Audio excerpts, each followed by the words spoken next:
IPL 2026 का match number 32 जो कि लखनऊ और राजस्थान के बीच में खेला जाएगा इकाना क्रिकेट स्टेडियम लखनऊ के उस मैदान पर, जहां पर ऑलरेडी अभी तक 2 मुकाबले खेले जा चुके हैं। और लखनऊ का ये जो मैदान है, यहां पर भी 3 तरीके की पिचेस जैसा हम देखते हैं अहमदाबाद के मैदान पर, उसी तरह से यहां पर भी देखने को मिलती है। एक तो रेड सॉइल की, एक ब्लैक सॉइल की और एक मिक्स सॉइल की। और उन तीनों पिचेस का जो नेचर होता है उसको तो आगे हम पिच रिपोर्ट में डिस्कस करेंगे ही, जिसमें से अभी तक जो 2 मुकाबले खेले गए हैं इसी सीजन के इस मैदान के ऊपर, दोनों में अलग अलग पिचेस यहां पर मिलती दिखाई पड़ी हैं। और उन दोनों के बारे में भी काफी डिटेल में डिस्कस करते हुए पिच रिपोर्ट को हम कंक्लूड करते हुए आगे बढ़ेंगे और बात करेंगे दोनों टीमों की तरफ से जो प्लेयर्स अवेलेबल हैं फिलहाल आज के इस मैच को खेलने के लिए, उसमें से कौन से बेस्ट होंगे। और स्पेसिफिकली कुछ ऐसे यूनिक प्लेयर्स जिनको काफी ज्यादा लोग इग्नोर करने वाले हैं, उनको क्यों लेकर के जाना है आपको आज के इस मैच में, खास करके ये चांस देखते हुए कि लखनऊ की जो टीम है वो कोशिश करेगी एक ऐसे पिच पर आज का मैच हो जो कि निश्चित तौर पर राजस्थान के लिए एक कमजोरी साबित हो। क्योंकि अगर हम देखें अभी जो इतिहास रहा है पूरे आईपीएल का, जैसे मैंने आपको बताया कि 2 मुकाबले लखनऊ के इस मैदान पर खेले गए हैं, उसका स्कोर कार्ड तो आपके सामने है ही।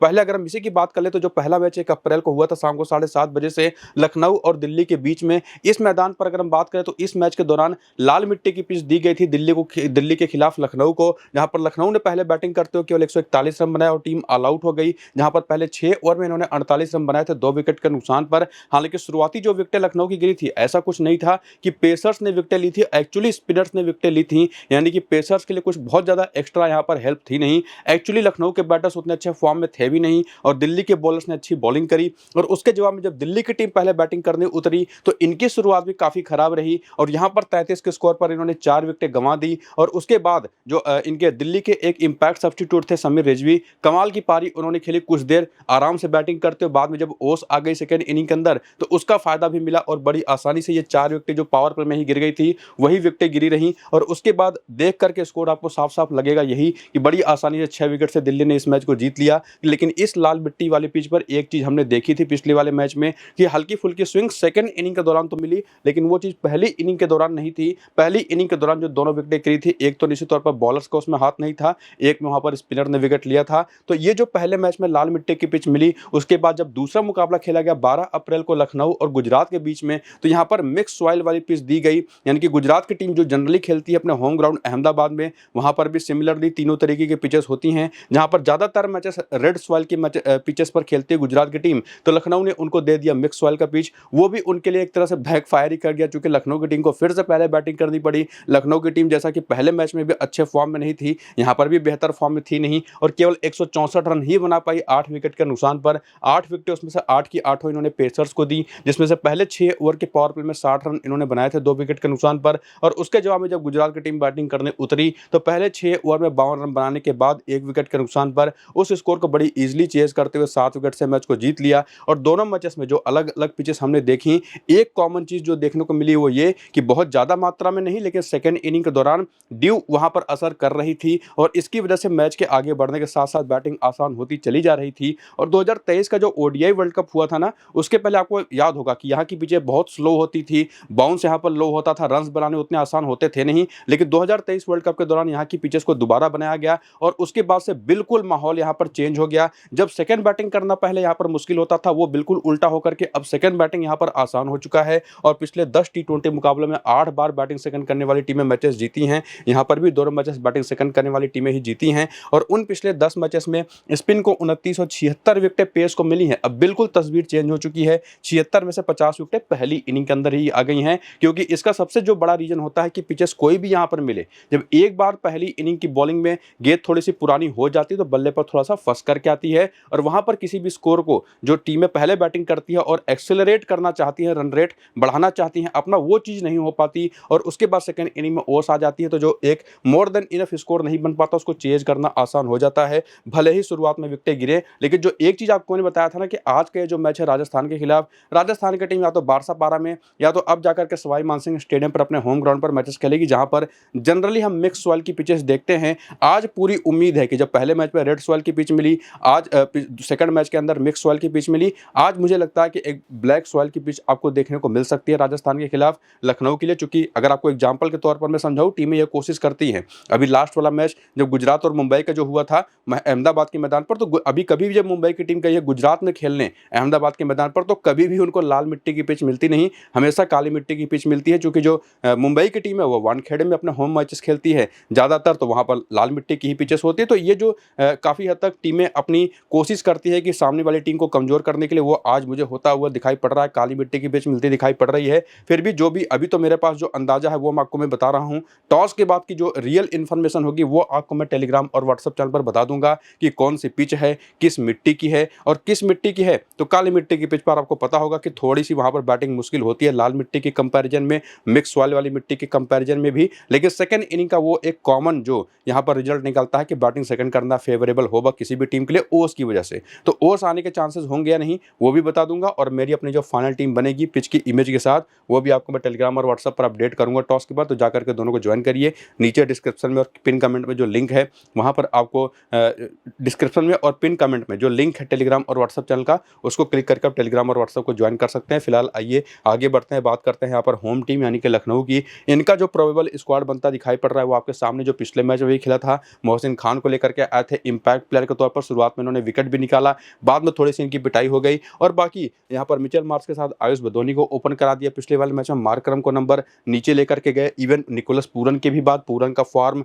अभी भी खराब चल ही रहा है। मुकुल चौधरी भी खेले थे। बाकी हिम्मत सिंह को पिछले वाले मैच में लेकर के आए थे, और उसके बाद मणिमारन सिद्धार्थ हैं, मोहम्मद शमी, अवेश खान और मोहसिन खान के साथ प्रिंस यादव। पिछले वाले मैच में जब ये टीम पंजाब के खिलाफ जम करके पिटी थी, 250 के ऊपर का स्कोर इन्होंने कंसीड कर दिया था, वहां पर प्रिंस यादव ने कमाल की बॉलिंग करते हुए साथ 4 ओवर में 25 रन दिए थे। तो कमाल की बॉलिंग फिलहाल वो कर रहे हैं। मोस्ट इंपॉर्टेंट बॉलिंग ऑप्शन इस टीम की तरफ से हैं। बाकी इनके पास जो बेंच है वो भी आप यहाँ पर देख सकते हैं, जिसमें से 1-2 चेंजेस शायद हों, वो तो टॉस के बाद पता चल जाएगा। बाकी पिछले मैच की जो बॉलिंग हुई थी कि शमी पूरे 4 ओवर करेंगे, मोहसिन खान पूरे 4 ओवर करेंगे, प्रिंस यादव तो 4 ओवर कर ही रहे हैं बिना किसी डाउट के। बाकी मणिमारन सिद्धार्थ ने भी अच्छी बॉलिंग करते हुए 3 ओवर किए थे, अवेश खान ने भी 3 ओवर किए थे। लेकिन इनके अलावा प्रिंस यादव के अलावा पिछले वाले मैच में सबकी जमकर पिटाई हुई थी। इवन मोहम्मद शमी ने भी 50 से ज्यादा रन दे दी थी अपने 4 ओवर में। तो वो चीज जो पिछले मैच में देखने को मिली थी, आज वो थोड़ा सा मुश्किल होता मुझे दिखाई पड़ रहा है। अगर लखनऊ की टीम पहले बॉलिंग कर जाती है तो वही काफी हद तक इनके लिए फेवरेबल कंडीशन होगी भी। बाकी करियर के आंकड़े अगर आप देखना चाहें लखनऊ के प्लेयर्स के तो वो भी देख सकते हैं,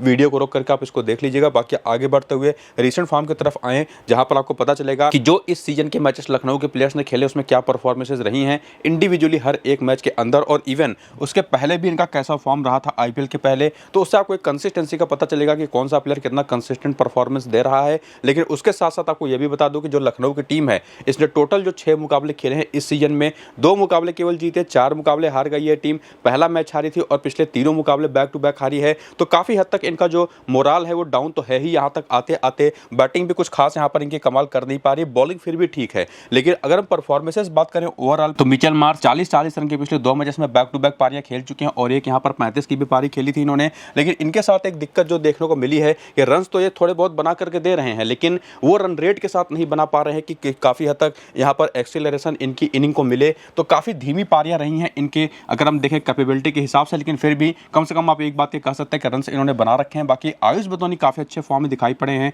और अब तो ओपन भी कर रहे हैं, तो काफी इंपॉर्टेंट रहेंगे। हालांकि ये भी देखना इंपॉर्टेंट रहेगा कि क्या ये आज फिर से ओपन करेंगे या नहीं। बाकी इसके अलावा ऋषभ पंत जो कि पूरे टूर्नामेंट के दौरान 68 रन की जो पारी इन्होंने खेली थी वहां पर भी रस्टी ही दिखाई पड़े थे, बहुत फ्रीक्वेंटली रन नहीं बना पा रहे थे। लेकिन यहां पर इन्होंने काफी अच्छे 43 रन बनाए, और पिछले मैच में देख करके लगा कि ये अच्छे फॉर्म में वापस आ रहे हैं। लेकिन वही इनकी एक प्रॉब्लम अभी भी बनी हुई है कि शॉट्स जो होते हैं ना वो इनके पास काफी कम है। लगातार 1 डायमेंशन प्लेयर बनते चले जा रहे हैं। बाकी निकोलस पूरन तो बुरी तरह से आउट ऑफ फॉर्म है ही, और उसके बाद मार्करम जो कि थोड़ा बेहतर फॉर्म में दिखाई पड़े थे, इनका बैटिंग ऑर्डर नीचे किया गया और पिछले मैच में काफी ताबड़तोड़ 42 रन की पारी खेली। लेकिन उसके बाद इनको जब 1 ओवर की बॉलिंग मिल गई तो उसमें इन्होंने 32 रन कंसीड कर दिए, जो कि इनकी टीम का एक बड़े हार का कारण भी बना। बाकी मुकुल चौधरी बढ़िया कर रहे हैं लगातार, ये चीज हमने देखा है नीचे आकर के बैटिंग करते हुए। बाकी हिम्मत सिंह को उतनी बॉलें मिली नहीं, 1 रन बना के नाबाद रहे। मोहम्मद शमी ने पूरे टूर्नामेंट में बॉलिंग तो ठीक ठाक करी है शुरुआती 2-3 मैचेस में खास करके, लेकिन पिछले 2-3 मैचेस में इनकी पिटाई भी जम करके हुई है, क्योंकि पिचेस ही उस तरीके की मिली है इनकी बॉलिंग के लिए। वो बिल्कुल भी अगर हम बात करें तो कंट्रोलेबल रहा नहीं है। लाइन और लेंथ तो अच्छी कर रहे हैं, लेकिन चूंकि ये स्विंग पर काफी हद तक रिलाई करते हैं, वो चीज पिचेस पर देखने को मिल नहीं रही। और उसमें भी अगर आज काली मिट्टी की पिच मिल गई तो शायद इनका गेम ही खत्म हो जाए। और वही सेम प्रॉब्लम अवेश खान के साथ भी रहा है। हालांकि अवेश खान थोड़े से अलग बॉलर हैं, हिट द डेक बॉलिंग करते हैं, इनको थोड़ी सी फंसी हुई बॉलिंग करने वाली पिचेस मिलनी चाहिए, जिसमें अगर पहली इनिंग की बॉलिंग आज के इस मैच में मिल जाए तब ये मेरे हिसाब से बड़े इंपॉर्टेंट हो सकते हैं। उसके बाद आते हैं यहाँ पर प्रिंस यादव, ये एक ऐसे आउट एंड आउट परफॉर्मर रहे हैं इस टीम की तरफ से, जो पूरे टूर्नामेंट के अंदर कोई भी पिच आप इनको दे दो हर तरीके की बॉलिंग, एक तो स्विंग भी करा लेते हैं, गेंद को ऊपर पिच करा करके फिर बैक ऑफ लेंथ बॉलिंग करके वहां पर जब गेंद फंसती हो पिच के ऊपर तो उसका भी फ़ायदा उठा लेते हैं। पेस भी इनके पास काफ़ी अच्छी है और उसी वजह से अगर आप देखें तो परफॉर्मेंसेस भी, और खास करके जो पिछले मैच में इन्होंने बॉलिंग करी थी पंजाब के सामने, जहां पर पंजाब की टीम 250 के ऊपर का स्कोर खड़ा कर गई, वहां पर इनके 4 ओवर में केवल 25 रन गए थे। वो काफ़ी कमेंडेबल परफॉर्मेंस इन्होंने करके दिखाई। बाकी मोहसिन खान ने बॉलिंग अच्छी करी, लेकिन वही लाइन और लेंथ की इनकी भी दिक्कत रही है। बाएं हाथ के तेज गेंदबाज के तौर पर जब सामने राजस्थान की टीम हो, जिनके सामने ऊपर से ही 2 ऐसे लेफ्ट हैंडर्स हैं जो कि बाएं हाथ के बल्लेबाजों को जमकर पीटते हैं, तो थोड़ी सी इनके लिए दिक्कत हो सकती है। लेकिन मैं इनको काफ़ी हाईली रेट करता हूं। अब ये परफॉर्म कर ना पाए वो अलग बात है। बाकी मणिमारन सिद्धार्थ ने भी ठीक ठाक बॉलिंग करी है अभी तक। तो ओवरऑल अगर आप इस टूर्नामेंट की परफॉर्मेंस के हिसाब से देखें, जो पिछले मैच की प्लेइंग 11 थी, तो उसके बेसिस पर प्लेयर्स तो फिर भी आपको मिल जा रहे हैं। अगर आप ऊपर से ही देखें तो 3 बैटर्स, 2 ऑलराउंडर्स या लोअर ऑर्डर के बैटर्स भी आप कह सकते हैं, और 3 बॉलर ऐसे हैं जो कि मोर देन इनफ परफॉर्मेंसेस दे चुके हैं। उसकी बेसिस पर आप इनको टीम में लेकर के आए, तो ये तो कम से कम पक्की बात है कि टीम बहुत अच्छा नहीं कर पा रही, लेकिन प्लेयर्स आपकी फैंटेसी टीम में आने के लिए ऑप्शन के तौर पर मौजूद हैं। और उसी को आगे बढ़ाते हुए अगर आप हेड टू हेड के नंबर्स देखें, जहां से थोड़ी सी क्लैरिटी आपको मिलनी शुरू होगी। ये टीम जब राजस्थान के खिलाफ खेलती है तो मिचेल मार्श की बैटिंग एवरेजेस है 50 के, और वो भी 4 मैचेस में, जबकि बदोनी नहीं चले राजस्थान के खिलाफ कभी भी। ऋषभ पंत के 12 मैच पर 44 का बैटिंग एवरेज है, पूरन का 23 का एवरेज है। मार्करम ने काफी अच्छा काम किया। इवन मोहम्मद शमी के 15 मैच में 20 विकेट हैं, लेकिन पहली इनिंग की बॉलिंग में उतने बेहतर नंबर्स नहीं है। सेकंड इनिंग में स्ट्राइक रेट थोड़ा सा बेटर है। और उसके बाद आते हैं अवेश खान, इन्होंने भी काफी बढ़िया किया है, खास करके राजस्थान जैसी टीम के खिलाफ। और न सिर्फ पहली इनिंग में, सेकंड इनिंग में तो स्ट्राइक रेट इनका और बेटर हो जाता है। बाकी प्रिंस यादव ने 1 मैच खेला, विकेट नहीं लिया। मोहसिन खान भी चले नहीं हैं। और जैसा मैंने आपको बताया कि बाएं हाथ के तेज गेंदबाज जो होते हैं, उनको बहुत अच्छा खेलती है राजस्थान के टॉप ऑर्डर। वो अलग बात है कि आज आउट हो जाए, लेकिन वो खेलती है जनरली, इतिहास ऐसा रहा है। और बाकी बेंच के प्लेयर्स में भी देखें तो कुछ ऐसा डेटा आपको मिलेगा नहीं, लेकिन कम से कम इस हेड टू हेड की स्टैट्स की बेसिस पर आप ये कह सकते हैं कि मिचेल मार्श को लेकर के आपको ज़्यादा डाउट रखना नहीं है। ऋषभ पंत भी आपकी टीम में होने चाहिए। इवन मार्करम अगर नीचे भी बैटिंग करते हैं तो बहुत इंपॉर्टेंट होने वाले हैं। और बॉलिंग में शमी और अवेश खान एक इंटरेस्टिंग ऑप्शन तो दिखाई पड़ रहे हैं, लेकिन किस पिच पर मैच होगा, लाल मिट्टी की पिच पर होगा तब तो मोहम्मद शमी मेरे हिसाब से बेटर ऑप्शन है, वरना इनको ले जाना उतना बेहतर रहेगा नहीं। बाकी प्रिंस यादव को लेकर के बिना किसी डाउट के आपको मैं सीधे बता रहा हूं कि कोई आपको कंफ्यूजन रखना ही नहीं है। तो कम से कम ये 4 प्लेयर तो बेस्ट हैं ही इस टीम के अंदर। हेड टू हेड के आंकड़ों से हमको ये समझ में आता है कि जिनको हम सीधे लेकर के जा सकते हैं, और उसमें अवेश खान और मोहम्मद शमी के भी नंबर्स काफ़ी शानदार निकल करके आते हैं। लेकिन वही एक कॉमन बात कि किस पिच पर मैच होगा वो देखना काफ़ी जरूरी है, क्योंकि इस मैदान पर वेन्यू के नंबर्स अगर आप देखें इन सभी लखनऊ के प्लेयर्स के, तो अवेश खान के 12 मैच में केवल 7 विकेटें हैं, मोहम्मद शमी के 3 मैच में केवल 2 विकेटें हैं, वहीं पर प्रिंस यादव के 3 मैच में फिर भी 3 विकेटें हैं, मोहसिन खान के 7 मैच में 7, तो वहाँ पर मणिमारन सिद्धार्थ के 4 मैच में केवल 2 विकेटें हैं। तो 2023 के वर्ल्ड कप के बाद तस्वीरें बिल्कुल चेंज हो गई हैं। बहुत ज़्यादा ऐसे हेड द डेक बॉलर या स्विंग बॉलर यहाँ पर वन साइडेड चलते नहीं, बॉलर्स के लिए अब वो बात यहाँ पर रही नहीं है। लेकिन जैसा मैंने आपको बताया कि अगर पहली इनिंग की बॉलिंग होती है, पिच चाहे जो भी हो, जैसा ये सीजन देखने को मिला है, उसमें तेज गेंदबाज इंपॉर्टेंट रहेंगे। मोहम्मद शमी तो तभी जब रेड सॉइल की पिच होगी और पहली इनिंग की बॉलिंग हुई, तो अवेश खान को भी आप ट्राई कर सकते हैं। पिच कोई भी हो, इनको पिच को लेकर के दिक्कत नहीं है। प्रिंस यादव सीधे सीधे हमारी टीम में आ जाएंगे बिना किसी दिक्कत के। और उसके बाद बैटिंग में तो मिचेल मार्श हो गए, मार्करम हो गए, साथ ही साथ ऋषभ पंत हो गए, इनको लेकर के कोई डाउट है नहीं। बस आप डिपेंड वही करेगा कि आप कितना रिस्क ले सकते हैं।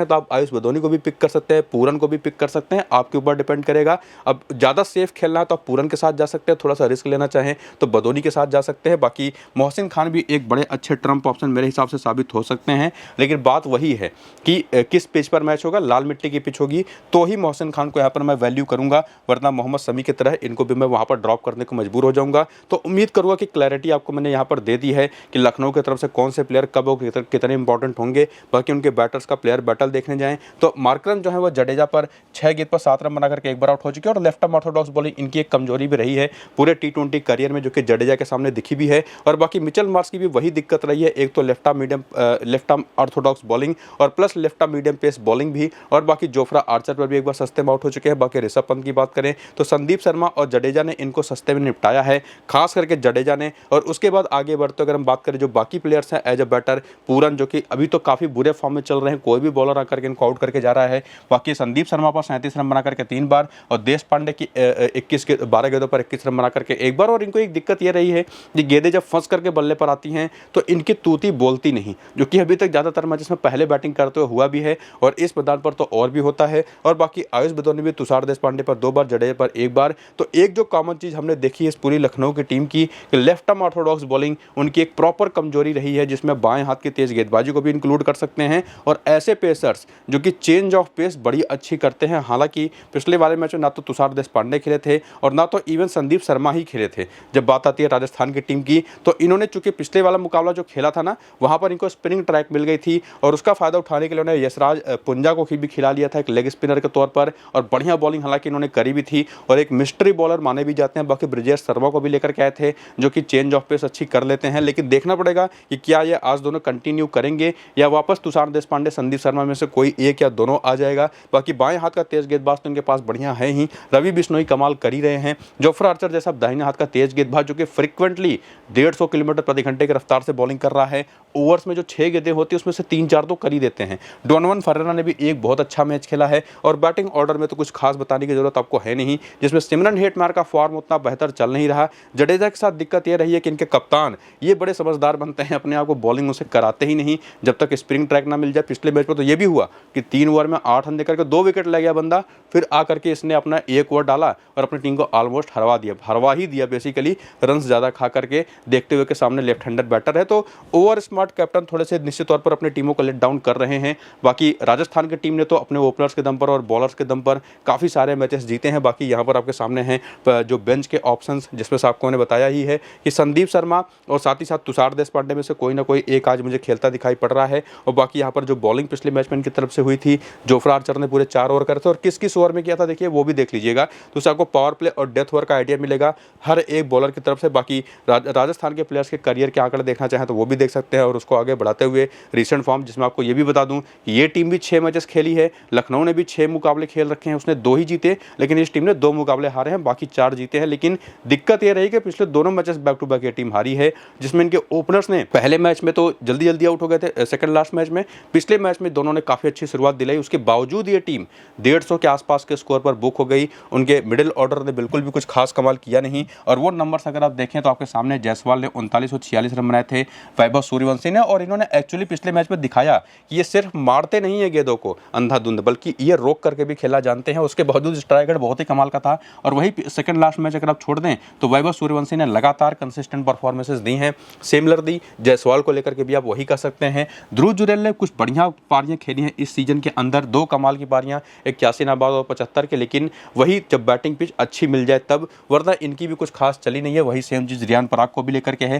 हालांकि ये तो चले ही नहीं है बेसिकली। हेटमायर भी कुछ खास कमाल नहीं कर पाए इस सीजन में। डोनोवन फरेरा ने एक अच्छी इनिंग बीच में खेली थी। बाकी जडेजा की बात करते हुए बल्ले से निश्चित तौर पर कंसिस्टेंटली जब मौका मिल पा रहा है तब ठीक ठाक करके दे रहे हैं, और बॉलिंग भी चूंकि उतनी मिली नहीं है, लेकिन ये बॉलिंग काफी अच्छी कर रहे हैं इस सीजन में, और इसी वजह से मेरे हिसाब से बहुत इंपॉर्टेंट ऑप्शन होंगे दोनों ओपनर्स के साथ। और उसके बाद आते हैं जोफ्रा आर्चर, कमाल की बॉलिंग कर रहे हैं लगातार, और इवन बिश्नोई अब तो अलग ही लेग स्पिन बॉलर निकल करके दिखाई पड़े हैं, काफी बढ़िया वेरिएशंस लेकर के आए हैं इस सीजन में। बर्गर उतना कमाल नहीं कर पा रहे, ब्रिजेश शर्मा भी कुछ खास कर नहीं पाए, यशराज पुंजा देखना पड़ेगा आज खेलते हैं या नहीं, मुझे तो उम्मीद थोड़ी कमी दिखाई पड़ रही है जैसी पिच यहाँ पर होती है उसको देखते हुए। तो कम से कम ये 5 ऑप्शंस तो लखनऊ की तरफ से स्ट्रेट अभी हमारी टीम में आते हैं, जिसमें से या तो ध्रुव जुरेल और या तो आप रियान पराग में से किसी एक को ट्राई कर सकते हैं, वरना एक एक्स्ट्रा अपनी टीम में बॉलर भी आप ऐड कर सकते हैं। अगर तुषार देशपांडे या संदीप शर्मा में से कोई एक खेलता है तो वो चीज़ आपके ऊपर डिपेंड करेगी, और वो आपको मैं सजेस्ट भी करूंगा कि ज़्यादा बेहतर होगा अगर स्पेसिफिकली पहली इनिंग की बॉलिंग होती है तब, यही चीज़ आपको ध्यान में रखना है राजस्थान की। बाकी हेड टू हेड के आंकड़े देखें तो यशस्वी जायसवाल के 5 मैच में 41 का बैटिंग एवरेज है, सूर्यवंशी खेले नहीं लखनऊ के खिलाफ, ध्रुव जुरेल के 4 मैच 78 रन 78 का ही एवरेज है, चूंकि आउट ही एक बार हुए हैं। बाकी रियान पराग का बैटिंग एवरेज 27 का है, हेटमायर भी ठीक ठाक खेल गए हैं, जडेजा के आंकड़े बहुत एवरेज हैं। बाकी नांद्रे बर्गर के 1 मैच में 1 विकेट है, संदीप शर्मा के 5 मैच में 6 विकेट हैं, देश पांडे के 6 मैच में 4 विकेट है। और उसके बाद वेन्यू के नंबर्स अगर आप देखने आए तो लखनऊ के इस मैदान पर जायसवाल के 1 मैच में 24 रन है, जबकि सूर्यवंशी खेले नहीं है, 1 मैच में 52 रन यहीं पर ध्रुव जुरेल के हैं। तो ये एक ऐसा आंकड़ा है जो कि इनको फेवरेट बना देता है। बाकी दोनों बैटर चले नहीं यहाँ पर, इवन जडेजा के नंबर्स यहाँ पर बढ़िया हैं। और इसके बाद बिश्नोई भी यहाँ पर ठीक ठाक कमाल करते हैं, और आपको पता भी होगा पहले लखनऊ के लिए ही खेलते थे तो इनको काफ़ी आइडिया भी है यहाँ पर खेलने का। बाकी संदीप शर्मा के आंकड़े यहाँ पर बहुत ही अच्छे हैं, और जैसे कि आपने हेड टू हेड में देखा था वैसा ही वेन्यू पर भी देखेंगे, देश पांडे उतना कमाल कर नहीं पाए, लेकिन स्टिल बता रहा हूँ पहली इनिंग की बॉलिंग होगी तो बहुत इंपॉर्टेंट होंगे। और यहाँ पर संदीप शर्मा के साथ एक अच्छी बात यह है कि अगर ये खेलते हैं तो ये डेथ ओवर में कम से कम 2 ओवर तो करते ही करते हैं, और वहीं पर ये काफ़ी लीथल ऑप्शन बन जाते हैं। तो मेरे हिसाब से फाइनल डिसीजन होगा कि जायसवाल, सूर्यवंशी और ध्रुव जुरेल को तीनों को अपनी टीम में लेकर के जाइए। बाकी आर्चर, बिश्नोई और साथ ही साथ यहाँ पर कोई एक एक्स्ट्रा बॉलर जो भी खेले नीचे से उसको पिक कर लीजिएगा, खास करके पहली इनिंग की बॉलिंग हो तो, वरना जडेजा तो आपके पास है ही। तो ये मेरे हिसाब से 6 बेटर ऑप्शंस हैं, जिसमें कंडीशनली कौन सा प्लेयर खेलेगा उस हिसाब से 1-2 ऑप्शन और बढ़ सकते हैं। सकते हैं, लेकिन उसमें आपको रोटेशन करना पड़ेगा। बाकी प्लेयर बैटल देखने आए तो वहाँ पर आपको पता चलेगा कि लेफ्ट हैंडर्स हैं टॉप ऑर्डर पर 2, तो वहाँ पर ऑफ स्पिन के खिलाफ उनको एक दिक्कत रहेगी, ये बात तो पक्के तौर पर है।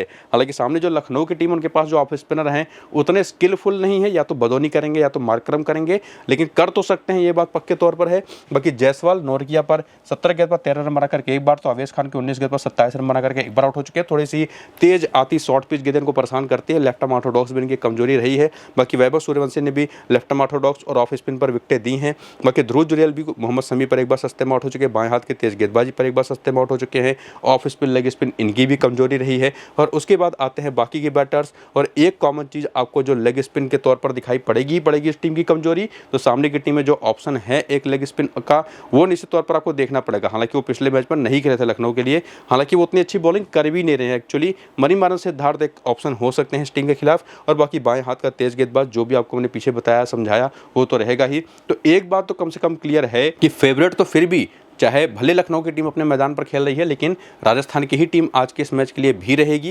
बाकी किस टीम की पहले बैटिंग होगी उस पर भी चीज़ें डिपेंड करेंगी, कौन से पिच मिलेगा वो भी। तो जो भी टॉस की बात के अपडेट्स होंगे पिच के रिगार्डिंग, मेरी अपनी फाइनल टीम के रिगार्डिंग, और साथ ही साथ वो सेकंड इनिंग में आएगी या नहीं, वो सारे अपडेट्स आपको मैं टेलीग्राम और व्हाट्सअप पर दे दूंगा, तो जाकर के ज्वाइन करिए। नीचे डिस्क्रिप्शन में भी और कमेंट बॉक्स में जो पिन किया हुआ कमेंट है वहाँ पर भी लिंक आपको देखने को मिल जाएगा। क्लिक करिए लिंक्स को, टेलीग्राम और व्हाट्सअप को ज्वाइन करके एक्टिव रहिएगा। बाकी वीडियो शुरू से अंत तक पूरा जरूर देखिएगा। ये वीडियो यहीं पर फिलहाल करते हैं खत्म, चलते हैं, नमस्कार।